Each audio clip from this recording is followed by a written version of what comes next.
Hello again. Let's get more on that story, the OPEC Plus surprise oil output cuts announcement. Abhi Rajendran is the Director of Energy Intelligence Research, and he joins me live now from New York. Abhi, good to talk to you. Thanks for joining us. This is a surprise move, isn't it? Should we be surprised? Yeah, thanks for having me. First of all, it's definitely a surprise move. I think it caught most, if not everybody, by offside with the announcement over the weekend. I think this kind of comes back to OPEC Plus trying to, be an organization that remains one step ahead of the market. I think certainly the events over the last couple of weeks with the financial and banking issues and crises, certainly put them on edge to some degree. I think they wanted to kind of put a firmer floor under prices. The oil market has been fundamentally not in a great place over the last couple of months, and so taking some supply off the market, putting a firmer floor, and then letting that demand pick back up. And even if prices go back up, they'll be fine with that. But something that they wanted to do, and then certainly it caught everybody by surprise. In terms of the customers, then, the rest of the world looking for their energy, what sort of effect will it have on global energy markets?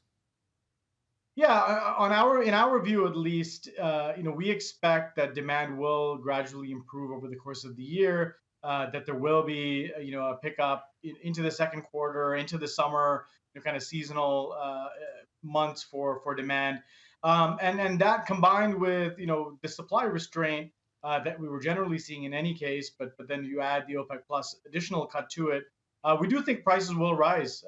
We previously thought, kind of prices would be closer to 80, 85 heading into the summer.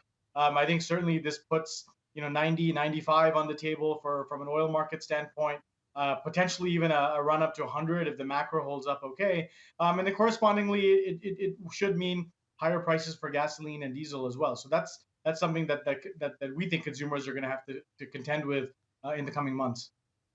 And Washington certainly won't be happy about this, but I know it's a group, OPEC Plus, but nonetheless, is this a sign of Saudi Arabia taking sides? I wouldn't call it taking sides. I mean, I think what's interesting is the response from Washington has been fairly tepid so far. If you remember, OPEC Plus announced a large cut in October, and the response was a lot more, aggressive, a lot angrier. The response over the last day or so has been, fairly, lukewarm. They've been kind of distracted with other things.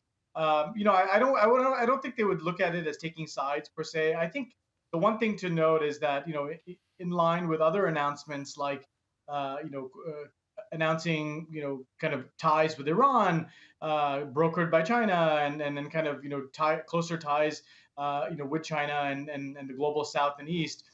This is sort of OPEC plus. Kind of looking to kind of set up their own identity and not necessarily bowing to the pressures from the West or from Washington. That's certainly something that should be kind of an important takeaway from this announcement. Abhi Rajendran, good to talk to you. Thanks for your insights tonight. Thanks for having me.